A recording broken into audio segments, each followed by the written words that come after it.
अस्सलाम वालेकुम एवरीवन।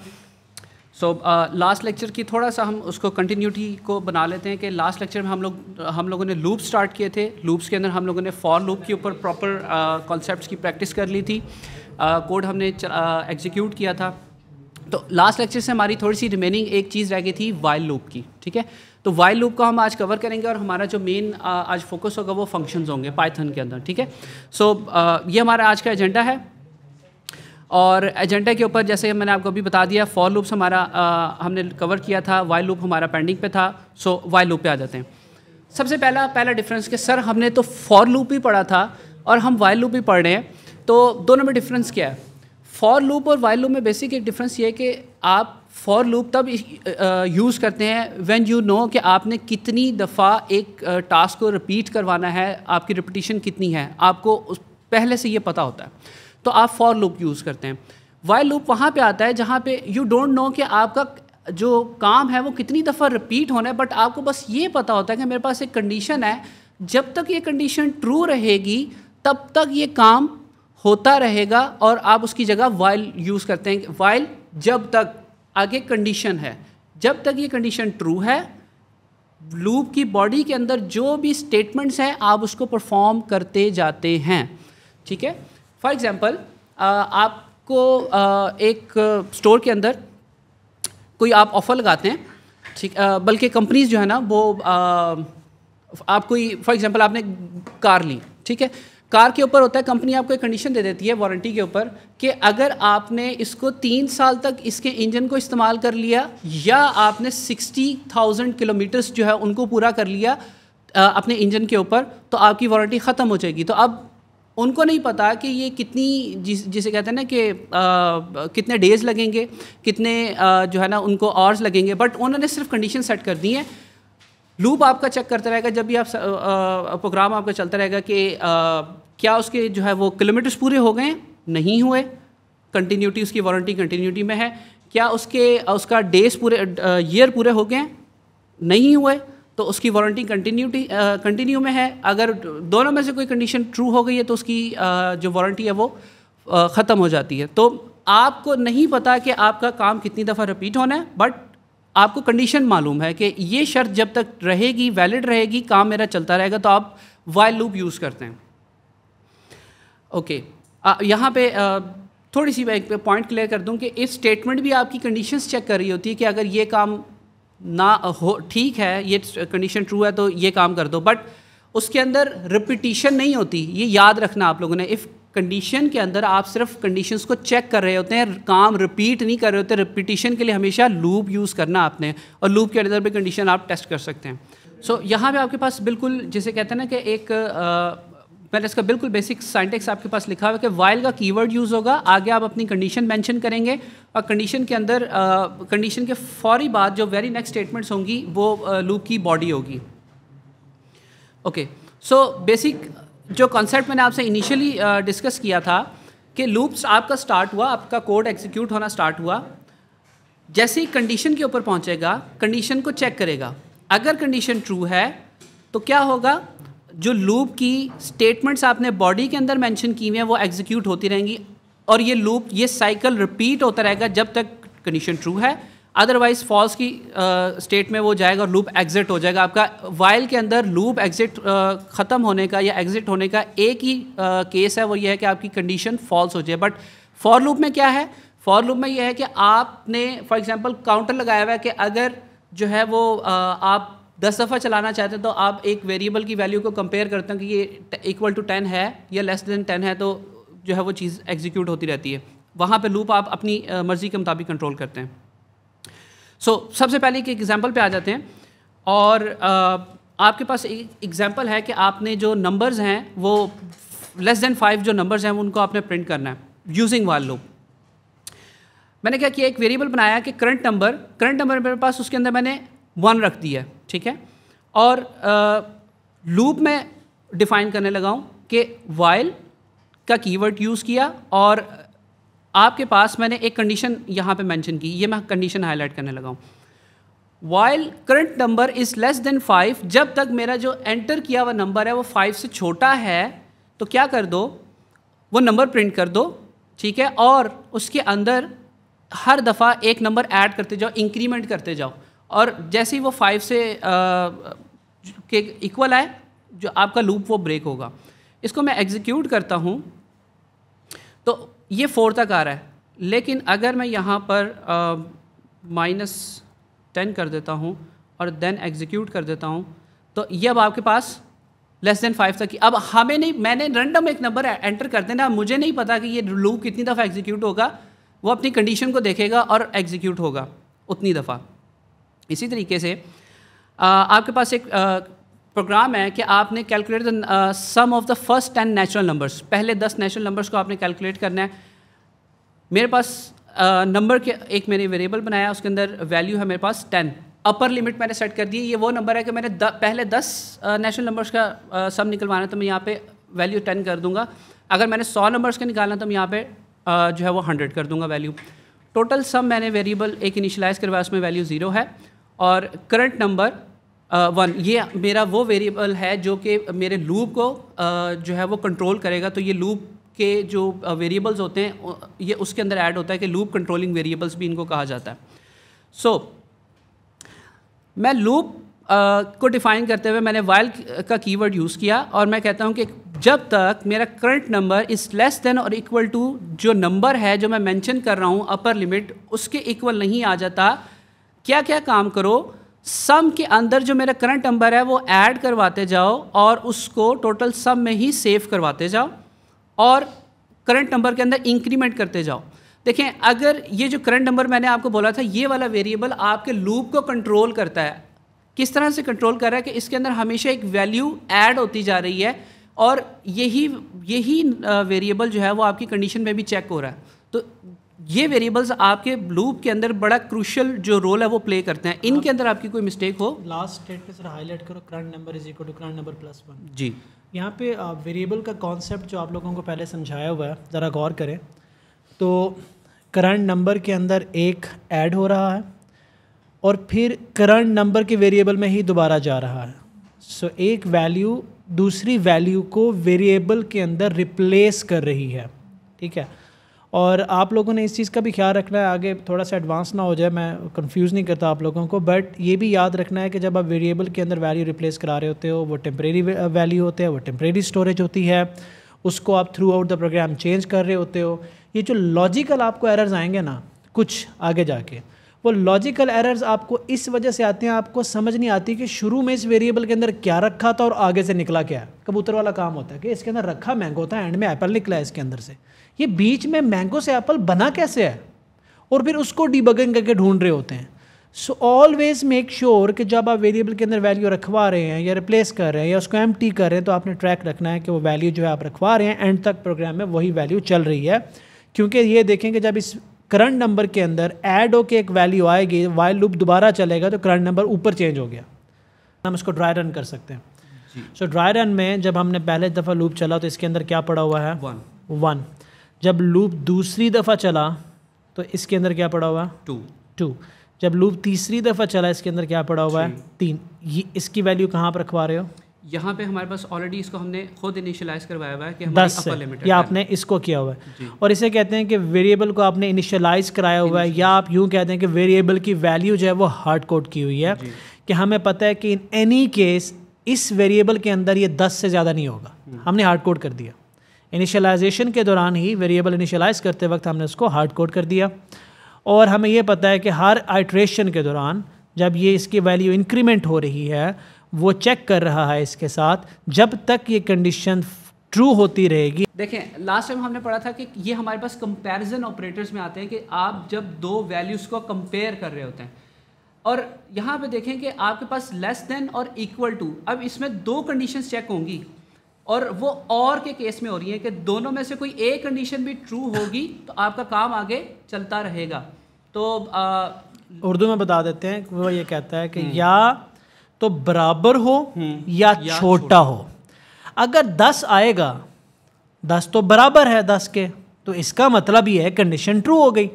हमने अलाउ किया हुआ है ना कि बराबर हो सकता है, अलाउ किया हुआ है ना, तो इसलिए वो आगे चला गया। देखिए, जो प्रोग्रामिंग का माइंडसेट मैं शुरू में पहले लेक्चर में बोलता आ रहा हूँ, आपको प्रोग्रामर की तरह सोचना है, और बहुत से बच्चे अटेंशन टू डिटेल ना दे के छोटी चीज़ें मिस कर जाते हैं, जिसकी वजह से नॉलेज में गैप्स रह जाते हैं, और वो नॉलेज गैप्स इवेंचुअली आप जब कोडिंग कर रहे होते हैं तो ये डिफाइन करते हैं you gonna be a good coder और बैड कोडर। सो प्लीज़ आप उसको ज़रा हर एक लाइन, एक अगर यहाँ पे ये जो डला हुआ ना, कॉलन डला हुआ ना, इसकी भी वैल्यू है। इसी तरीके से आपके पास एक और एग्जांपल है वाइल लूप के ऊपर, और ये वाला फंक्शन मैंने इसके अंदर स्लाइड से चेंज की हुई है, ठीक है, मैं आपको चला के मैं दिखा देता हूँ। लेकिन अब आप लोगों ने जब ये काम करना है तो आपने ये आइडेंटिफाई करना है कि फ़र्स्ट टाइम जब मैंने एग्जीक्यूट की थी इसमें क्या एरर आया था। ये मैं आपके सामने एग्जीक्यूट कर रहा हूँ, ये बिल्कुल ठीक चला है, ठीक है, ये बिल्कुल ठीक एग्जीक्यूट हुई है। बट आप जब चलाएँगे तो आपने यूज़र से इनपुट लेनी है, ये वाली लाइन आपने कमेंट करनी है, और यूज़र से इनपुट लेके आपने इस प्रोग्राम को एग्जीक्यूट करना है, और ये चीज़ मेंशन करनी है कि ये क्या इशू था इसके अंदर, ठीक है। मैं आप लोगों के लिए एक रन टाइम पे टास्क बन गया। सो बेसिक प्रोग्राम है कि आप कोई वैल्यू ले रहे हैं एक वेरिएबल के अंदर, आप उसको डिसेंडिंग ऑर्डर के अंदर प्रिंट करवाते जा रहे हैं, और काम उसके साथ एक और एडिशनल कर रहे हैं। और एडिशनल ये कर रहे हैं कि जैसे जैसे नंबर डिक्रीज़ होता जा रहा है, हर दफ़ा उसमें से 2 जो है वो सब्ट्रैक्ट करते जा रहे हैं और उसकी वैल्यू को प्रिंट करवाते जा रहे हैं। फॉर एग्जांपल यहाँ पे वैल्यू अगर 10 थी तो हर दफ़ा वो जब प्रिंट हो रही है उसमें से 2 सब्ट्रैक्ट होता हुआ जा रहा है, ठीक है, और ये डिसेंडिंग ऑर्डर में है।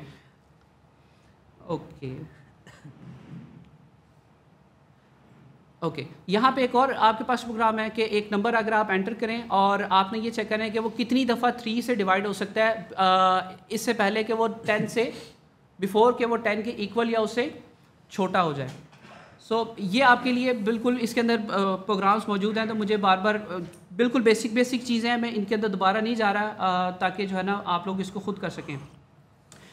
एक और चीज़ है बिल्कुल कि एक प्रोग्राम है, आपने क्या करना है कि नेचुरल नंबर्स को सम करना है जहाँ तक यूज़र ने आपको, फॉर एग्जांपल यूज़र आपको कहता है कि मैं आपको 1 से लेकर 100 तक नेचुरल नंबर्स आपने मुझे सम करके उनका मुझे आंसर देना है, और मैं आपको यूज़र रन टाइम पे 100 दे सकता है, यूज़र रन टाइम पे 500 दे सकता है, तो आपने उसको सम रिटर्न करना है। ये मैंने ऊपर उसकी थोड़ी सी लॉजिक भी मेंशन कर दी कि सम के अंदर क्या हो रहा होगा कि नंबर्स 1 2 3 4 अप टू 100 जो है वो ऐड हो रहे होंगे। सो ओके, यहाँ पे वैल्यू है अपर लिमिट, ठीक है, सम के अंदर अभी आपके पास कुछ मौजूद नहीं है, और ये कंट्रोलिंग वेरिएबल जो लूप कंट्रोलिंग वेरिएबल है वो यहाँ पे आपके पास मौजूद है। कंडीशन चेक हो रही है कि जब तक आई के अंदर जो वैल्यू है वो लेस देन और इक्वल टू n नहीं हो जाती, फॉर एग्जांपल 10 तक नहीं पहुँच जाती या इससे एक्सीड नहीं करती, तो आप क्या करते रहे, नंबर्स को सम करवाते रहे और उसी में स्टोर करते हैं। ये बिल्कुल जस्ट लाइक ऊपर की तरह जब हमने काम किया वो था। ओके, हमने इफ एल्स कंडीशंस पढ़ी थी, अब आप उसको लूप के अंदर भी अपने यूज़ कर सकते हैं। सो थ्योरी साथ साथ मेंशन की हुई है, वो मैं उसकी डिटेल में नहीं जा रहा। यहाँ पे आपके पास एक प्रोग्राम है बेसिक सा बिल्कुल के print even and odd numbers between 1 and entered number, के यूज़र आपके पास कोई नंबर एंटर करता है, आपने 1 से लेकर उस नंबर तक के दरमियान जितने इवन और जितने ऑड नंबर आएंगे वो आपने प्रिंट करवाने हैं। लेकिन आपने अब देखें, लूप रेपिटिशन वाला काम भी होगा और कंडीशन वाला काम भी होगा। देखिए जैसे हम यूज़र से इनपुट ले रहे हैं, क्योंकि मैंने उसके अंदर मेंशन किया कि यूज़र रन टाइम पे आपको वैल्यू देगा, ठीक है, उसके बाद आपने उसको चेक करना है कि उसकी वैल्यू जो है वो यूज़र जो एंटर किया वो 0 से बड़ी होनी चाहिए। अच्छा, होगा ये कि ऐसा केस भी तो हो सकता है कि यूज़र आपके पास नेगेटिव वैल्यू ऐड कर दे जो 1 से भी छोटी है, तो आपने ये इस चीज़ का भी चेक रखना है कि आप 1 से लेकर एंटर्ड नंबर तक करवा रहे हो, और एंटर्ड नंबर अगर 1 से भी छोटा हो तो आपका तो प्रोग्राम क्रैश कर जाएगा, तो आपने ये वाली कंडीशन भी हैंडल करनी है। तो मैंने पहले ये चेक किया कि जब तक यूज़र की वैल्यू 0 से बड़ी हो तब तक काम करना है।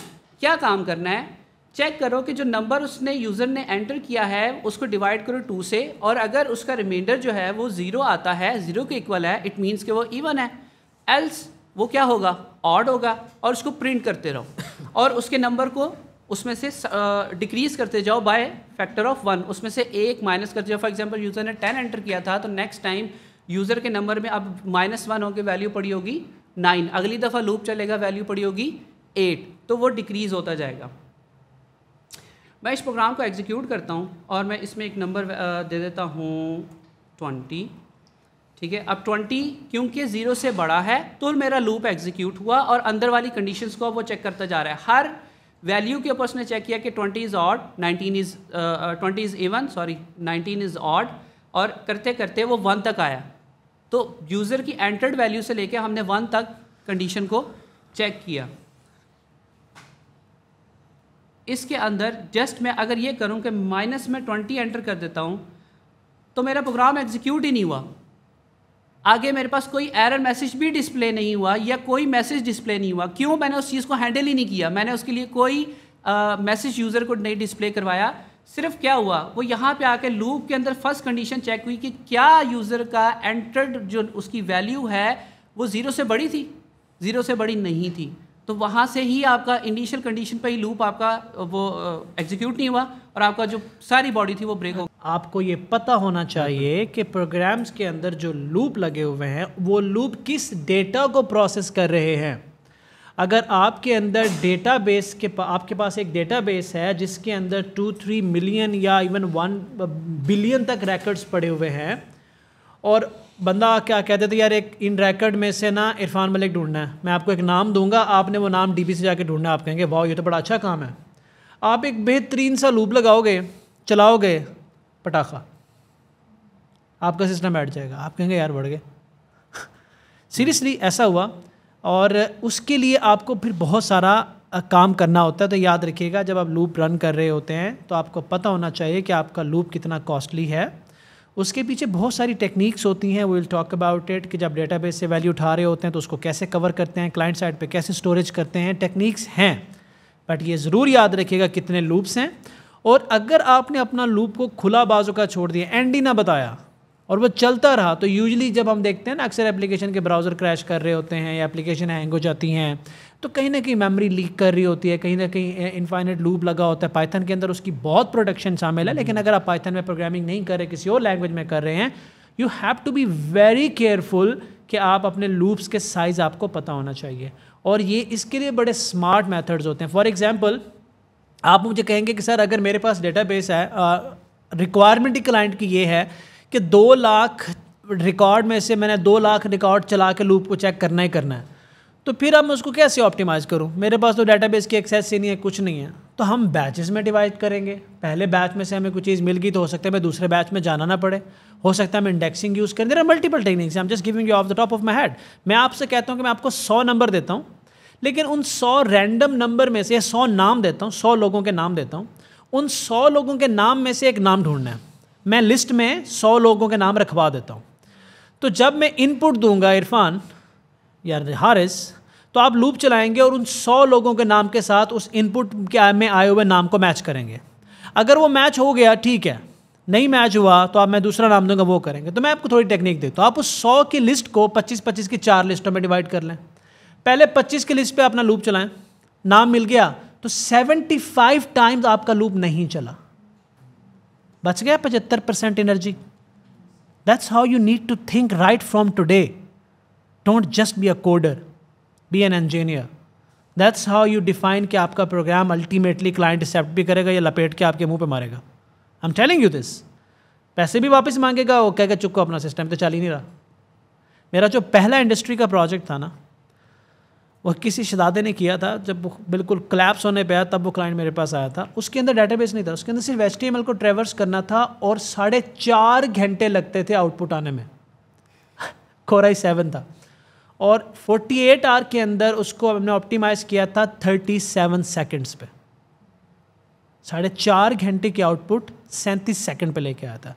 You can do it. This is the programming. This is how you are going to be in the top 20%. Start thinking it today. Start thinking it now. Just don't do the ratta part. अब आ जाते हैं Python के functions के ऊपर। यहाँ पर सबसे पहले ये समझ लें कि फंक्शन बेसिकली है क्या। सपोज करें कि अगर आपके पास एक ऐसा सिनेरियो होता है कि आपको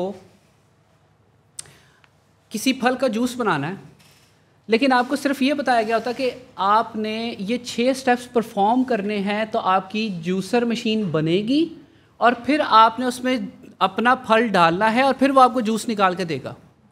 हर दफ़ा आप जूस निकालने के लिए अपनी जूसर मशीन बनाएं और फिर उसमें से जूस निकालें। कितनी अजीब सी बात है कि हर दफ़ा आपको मशीन क्यों बनानी पड़ रही है? आप एक दफ़ा ही मशीन क्यों ना बना लें और उस मशीन को बना के सिर्फ आप उसके कुछ पैरामीटर्स, कुछ रूल्स डिफ़ाइन कर दें कि इस तरह से ये चलेगी और इस तरह से ये बंद हो जाएगी, और जब आपके काम का नहीं है तो आप उसको साइड पे रख दें। लॉजिकल सी चीज़ है। इसी तरीके से प्रोग्रामिंग के अंदर अगर आपने एक काम का कोड लिखा, 4 लाइनों का कोड लिखा, वो आपको एक स्पेसिफिक टास्क परफॉर्म करता है। सपोज करें वो आपकी एक डॉक्यूमेंट की फ़ाइल अपलोड करने में हेल्प करता है, लेकिन अब आपने किसी और जगह 4 दफ़ा फ़ाइल अपलोड करवानी, तो आप क्या करेंगे कि वही 4 लाइन का जो कोड है वो फिर दोबारा कॉपी पेस्ट करेंगे उन चारों जगहों पर।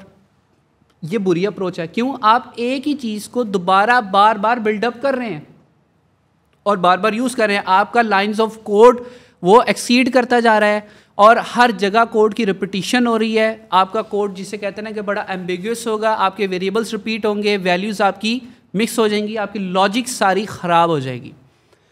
तो क्यों ना एक ऐसी अप्रोच अपनाई जाए कि, और ये अक्रॉस द लैंग्वेजेस है, ठीक है, ये किसी स्पेसिफिक लैंग्वेज की बात नहीं हो रही है। प्रोग्रामिंग की जितनी लैंग्वेजेस आप यूज़ करेंगे उन तमाम में ये फंक्शंस की एबिलिटी होती है कि आप उसको एक कीवर्ड यूज़ करें, ठीक है, और उस कीवर्ड की बदौलत होगा ये कि वो एक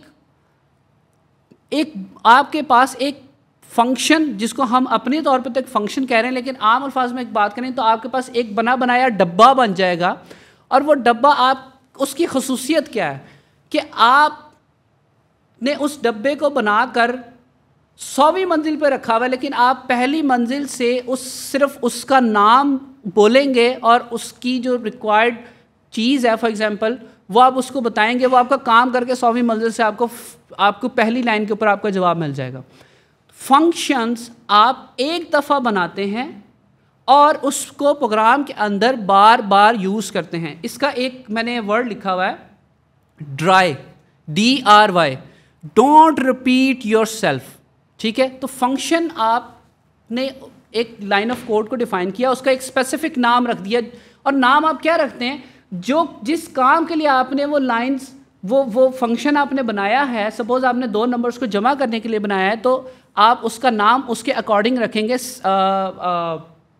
ऑफ 2 नंबर्स। इस तरह से आप उसको एक रेलिवेंट नाम देंगे जिससे आपको आइडेंटिफाई हो कि ये चीज़ मैं किस तरह से यूज़ कर रहा हूँ। अब यहाँ पे एक और चीज़ है, वो ये है कि प्रोग्रामिंग लैंग्वेजेस आपको 2 किस्म के फंक्शंस प्रोवाइड करती हैं। एक बिल्ट इन, जो उन्होंने खुद से आपको बना के दिए हुए हैं छोटे छोटे टास्क परफॉर्म करने के लिए, ताकि आपकी जो प्रोग्रामिंग एबिलिटी है आपको उस पर ज़्यादा एनर्जी कंज्यूम ना करनी पड़े। फॉर एग्जांपल, उसकी एग्जांपल हमने इस तरह देखी थी कि आप स्ट्रिंग मैनिपुलेशन के वाले लेक्चर के अंदर आप लोगों ने देखा था कि आप स्ट्रिंग को अपर केस में शिफ्ट कर सकते हैं, लोअर में लेके आ सकते हैं, आप उसके अंदर से वाइट स्पेसेस रिमूव कर सकते हैं just by using a single function. आपने फंक्शन का नाम लिखा और उसके अंदर वो रिक्वायर्ड चीज़ डाल दी कि ये स्ट्रिंग को मुझे आपने चेंज करके देना है, तो वो आप उस फंक्शन के अंदर वो स्ट्रिंग डालते हैं। आपको नहीं पता पीछे क्या कोड लिखा हुआ है, क्या लॉजिक चल रही है, सिर्फ आपको वो आउटपुट एग्जीक्यूट करके दे रहा है, ठीक है। तो बिल्ट इन फंक्शंस, वो फंक्शंस जो आपको कोई भी प्रोग्रामिंग लैंग्वेज पहले से बनाकर तोहफे के तौर पे दे देती है। उसके बाद अब आपके पास प्रोग्रामिंग लैंग्वेज ने ये आपको भी फैसिलिटी दे दी कि आप अपनी मर्ज़ी के जो आप प्रोग्राम लिख रहे हैं, ऑब्वियसली अब जब आप इंडस्ट्री लेवल के ऊपर कोड करते हैं तो वो कोड कोई छोटा कोड तो नहीं होता, वो थाउजेंड्स ऑफ लाइंस का कोड होता है, मल्टीपल फाइल्स उसमें जो कोड्स की वो इंक्लूड होती हैं। तो अब अगर आप अपने कोड को एक ही गो में, एक ही फ्लो में लिखना शुरू कर दें, तो सोचें कि एक बंदा जिसने फाइल आपकी एग्जीक्यूट की है, आपका कोड एग्जीक्यूट किया, और वो देख रहा है कि मेरे पास 3000 लाइंस इकट्ठी एग्जीक्यूट हो रही हैं और उसके बाद मेरे पास जवाब आ रहा है। अब उसको यही नहीं पता चल रहा कौन सी वैल्यू किधर जा रही है और कहाँ से मेरे पास एट द एंड आंसर निकल के आ रहा है। आपका कोड रीडेबिलिटी तबाह हो गई कि किसी ने अगर आपका कोड समझना है, ख़त्म। आप खुद भी कोड लिख रहे हैं, 1000 लाइंस पे आप पहुँचे और आपको प्रॉब्लम आ रही है, लेकिन आपको यही नहीं पता कि कोड आपका ख़राब कहाँ से हो रहा है, आपकी लॉजिक इधर ख़राब है। तो फंक्शंस आपको ये फैसिलिटी प्रोवाइड करते हैं कि आपका कोड्स डिफरेंट मॉड्यूल्स में डिवाइड हो जाता है। आप एक बिगर प्रॉब्लम का, जिससे हमने प्रॉब्लम सॉल्विंग के अंदर डिस्कशन की थी, बिगर प्रॉब्लम को आप स्मॉलर प्रॉब्लम्स में तोड़ते हैं, स्मॉलर चंक्स में तोड़ते हैं, तो आप उस इंडिविजुअल चंक का कोड करते हैं।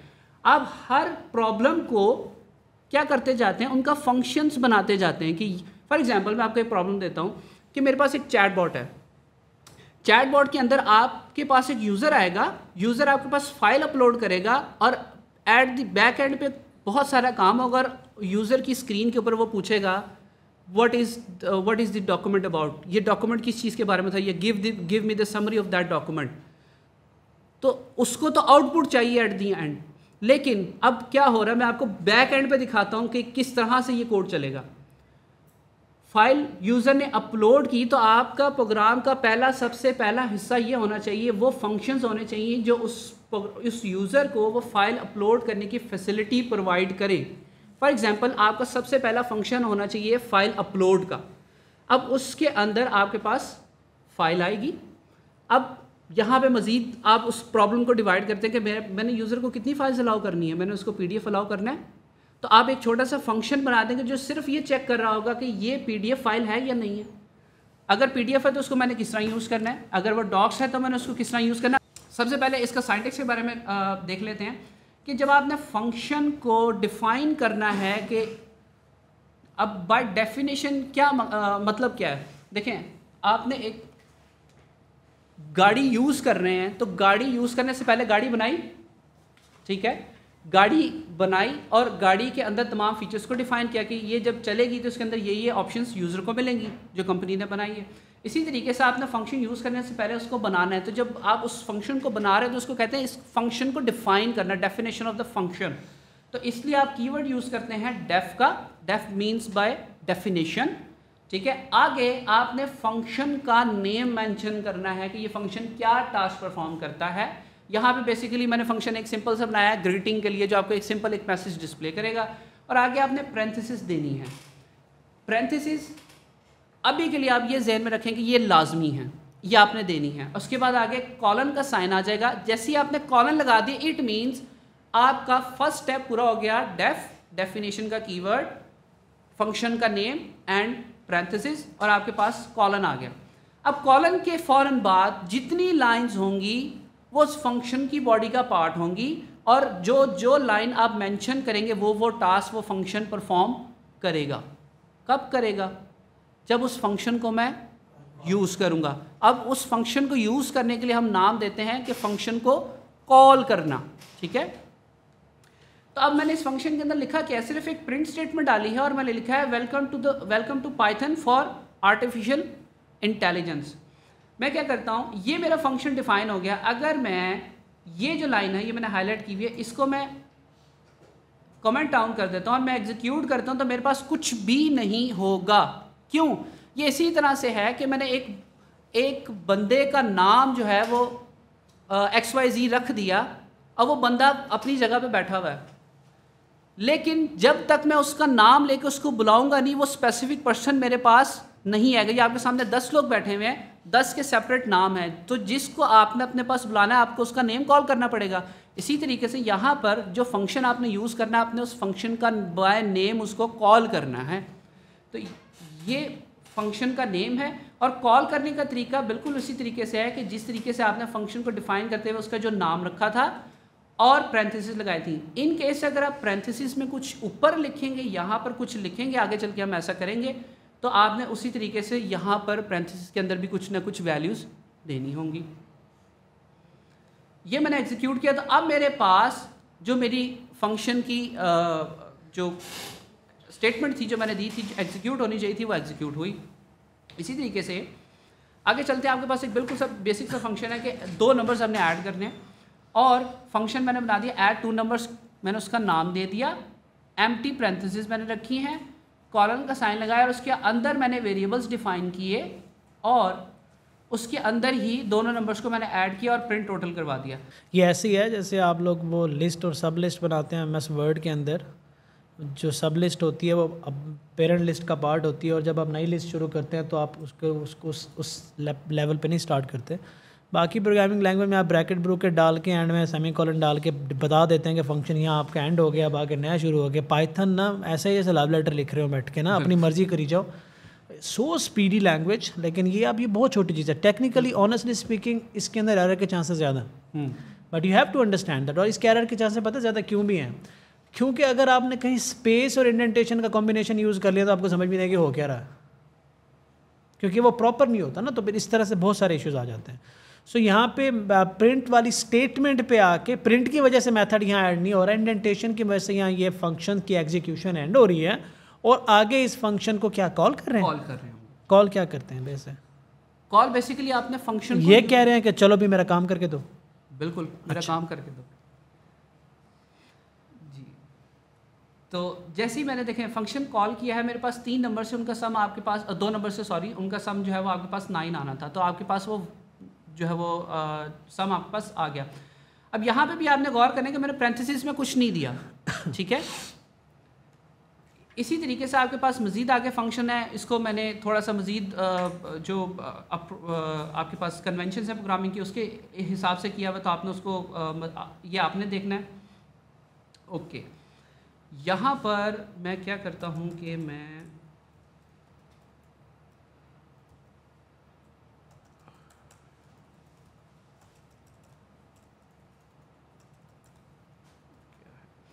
ओके, ये आपके पास फंक्शन है कि जो 2 वेरिएबल्स के अंदर स्ट्रिंग मौजूद है उसको आपके सामने डिस्प्ले करवाता है। ये वाले जो फंक्शंस हैं सिर्फ आपकी जिसे कहते हैं ना कि सिंटैक्स की प्रैक्टिस के लिए कि आपको फंक्शन बनाना आए और सिर्फ उसको कॉल करना है। अब यहाँ पे एक चीज़ का आप लोगों ने ध्यान रखना है, वो ये कि लास्ट टाइम मैंने कोई इस तरह का वर्ड यूज़ नहीं किया था रिटर्न का, मैंने कोई रिटर्न स्टेटमेंट यूज़ नहीं की थी। अब रिटर्न स्टेटमेंट बेसिकली आपके पास क्या कह रही है कि आप फॉर एग्जांपल आपका फंक्शन एक काम करता है, आप उस फंक्शन से एक वैल्यू एक्सपेक्ट करते हैं कि ये एट द एंड ये फंक्शन पूरा एग्जीक्यूट होने के बाद मुझे एक वैल्यू रिटर्न करेगा। बेसिकली वो वेरिएबल के अंदर वैल्यू स्टोर होती है, तो आप वेरिएबल वो वाला रिटर्न कराते हैं जिसके अंदर एट द एंड आपका आंसर जो है वो आना होता है। ऑलराइट, सो आपने जब भी हारिस कह रहा था कि अब यहाँ पे हमने फंक्शन को कॉल किया, उसको कहा कि भाई हमारा काम कर दो, उसने काम करके ला के हमें वापस रिज़ल्ट पकड़ा दिया, तो हमने उससे कोई वैल्यू एक्सपेक्ट की, यहाँ रखवाई और उस वैल्यू को प्रिंट कराया, तो ये पड़ी हुई है। कुछ मेथड ऐसे होते हैं जिनको हम कहते हैं कि जाके ये काम कर दो, बट आई डोंट नो। जैसे आप किसी बंदे को काम भेजते हैं ना कि यार जाते हुए फ़लाँ दुकान पे एक मैसेज देते जाना, किसी बच्चे से कहते हो यार जाते हुए ये काम करते जाना, वो काम करके आगे चला जाता है, उसने आपको वापस जवाब नहीं देना होता। और कुछ होता है कि आप किसी बच्चे को कहते हो तुमने जाना है, तुमने ये करके इस तरह से ला के मुझे वापस देना है, तो उससे आप रिटर्न में कुछ एक्सपेक्ट कर रहे होते हो। इसलिए ज़रूरी नहीं है कि हर मेथड हर फंक्शन में रिटर्न स्टेटमेंट होगी, दैट डिपेंड्स कि आप क्या करना चाह रहे हैं। मोस्ट ऑफ द केसेस में ऐसा होता है कि जब आप डेटाबेस के अंदर कोई वैल्यू अपडेट करना चाहते हैं, तो मैं जब प्रोग्राम कर रहा होता तो जस्ट टेलिंग यू, मुझे अगर ज़रूरत नहीं भी होती थी ना कि एक ऐसा मेथड लिखता हूँ जिसकी मुझे रिटर्न वैल्यू नहीं चाहिए, मतलब मैं कहता हूँ कि जाके डेटाबेस के अंदर एक वैल्यू है हारिस लिखा हुआ है, उसको इरफान कर दो, मेथड ने जाके कर दिया, लेकिन इन दैट केस पे एक अच्छा प्रोग्रामर कुछ ना कुछ वापस रिसीव करता है, just for the sake of acknowledgement कि मेरा एक्शन परफॉर्म हुआ। मेरा ये मानना है कि आपको in the field of programming do not assume, always be on a safer side. और फिर जब आप कुछ वैल्यू रिटर्न करवा लेते हो, जैसे मैं कहता हूँ कि यार एक बच्चे को मैं कहता हूँ कि यार जाते हुए ना ये मैसेज या मेरा ये काम करते जाना, साथ में मैं उसे कहता हूँ काम करते वक्त मुझे एक मिस कॉल कर देना ताकि मुझे तसल्ली हो जाए, मेरा काम हो जाए। और मैं अपनी कंपनी में जब मैं किसी को काम कहता हूँ ना, तो ये जो लोग सुन रहे हैं मतलब काम कैसे कहता हूँ, अगर काम ज़रूरी है ना तो मैं उसे कहता हूँ यार ये आपने काम करना है, करके मुझे एक मैसेज कर देना। मुझे पता होता है काम हो जाएगा, लेकिन एक मैसेज मुझे एक सेल्फ सेटिस्फैक्शन और मेरे माइंड में जो क्लटर होता है वो उसको सर्टेनिटी में कन्वर्ट कर देता है कि जी काम हो गया। सो ऑलवेज प्रेफर कि आपके पास एक कंफर्मेशन वैल्यू होनी चाहिए, लेकिन some time you won't need any value. अब मैं नो रिटर्न वैल्यू पे मैं आपको एक एग्जांपल इसी को बना के दिखाऊं कि ये कैसे होगा। नो रिटर्न पे अगर हम इस वेरिएबल को मेथड के बाहर डिक्लेयर करें, अंदर इसके वैल्यू रखवा दें, रिटर्न नहीं करवाते और आगे जाके प्रिंट करा देते हैं, तो क्या होगा? ठीक है, ये वेरिएबल मैं फंक्शन से बाहर कर देता हूँ। मैंने आपको प्रोग्रामिंग अब आगे जाके ऐसे करानी है जब आपके फंक्शन हो जाएंगे, तो इस तरह के केसेस डेवलप करेंगे हम छोटे छोटे। और ठीक है, ठीक है, अभी मेथड के बाद हो जाएगा, ग्लोबल अप्लाई हो जाएगा ना इसके ऊपर। मैं थोड़ा कॉन्सेप्ट दे दूंगा उनको एंड में। और इसके अंदर मैं वैल्यू रखवाता हूँ, कॉल कर दो इसके सामने मेथड को। ठीक है, ओके, कॉल कर देता हूँ। अब आप ये मेथड कॉल हुआ। ठीक है, इसको मैं अच्छा, सो अब कोई मुझे बताएगा, आई नहीं, इसके अंदर आंसर की जगह चेंज करो, इसको एग्जीक्यूट करना ज़रा। ये हमारे पास नन, पता क्यों नन आया? गेस करो क्यों नन आया इसके अंदर। आप उसके वेरिएबल की वैल्यू मेथड के अंदर डिक्लेयर कर दिया ना आपने। हम क्योंकि हमारी जो वेरिएबल है वो आउटसाइड द स्कोप ऑफ हाँ, फंक्शन है। वेरिएबल स्कोप समझा दें पहले इसको, आगे स्टेटमेंट को एग्जीक्यूट करने से पहले। वेरिएबल स्कोप देखिए, एक कॉन्सेप्ट होता है कि एक चीज़ आप एक फंक्शन बना रहे हैं, तो फंक्शन बनाते हुए आपने एक फंक्शन के अंदर जितनी चीज़ें बताई थी कि ये तुम्हारे पास चीज़ें हैं और तुमने इनको यूज़ करना है, तो जब भी वो फंक्शन कॉल होगा तो उसको उन्हीं वेरिएबल्स का नॉलेज होगा और वो उनको ही यूज़ करेगा। ठीक है, तो वो वेरिएबल को हम कहते हैं कि उसका जो स्कोप है वो लोकल है, कि वो लोकल वेरिएबल है कि उसको विद इन दैट फंक्शन उसको पता है। लेकिन अगर उस फंक्शन के बाहर हम सेम वेरिएबल यूज़ करेंगे तो उसके अंदर उस तरह की कोई वैल्यू एग्जिस्ट नहीं करती होगी। क्यों? उसका उस फंक्शन से कोई लिंक नहीं था।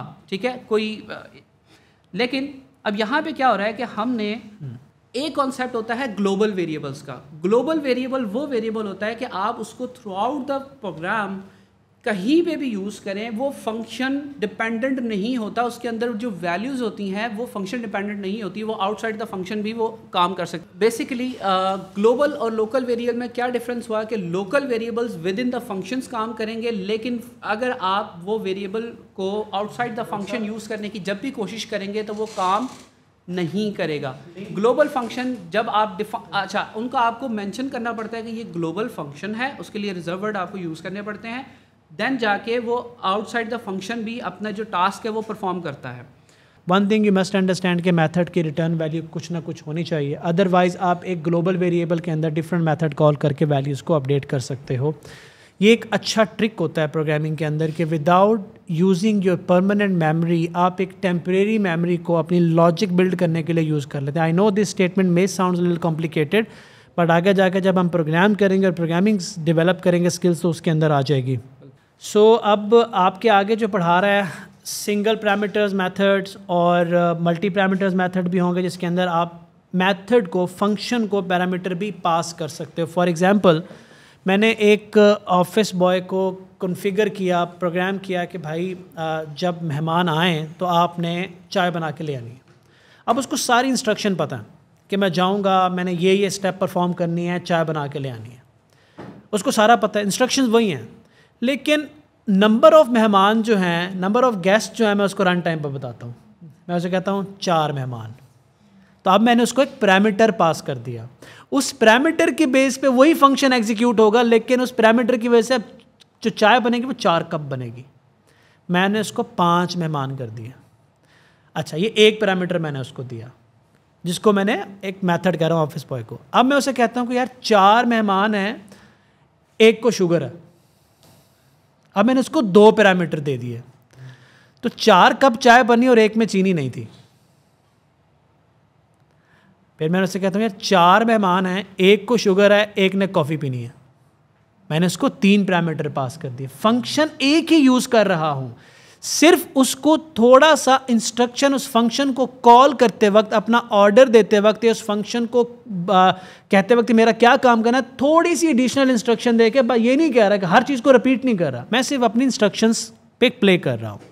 तो इसी तरह से आप फंक्शंस के अंदर जो है पैरामीटर पास करते जाते हैं, जिनको आपने प्रैक्टिस खुद करनी है। थैंक यू जी, अल्लाह हाफ़िज़।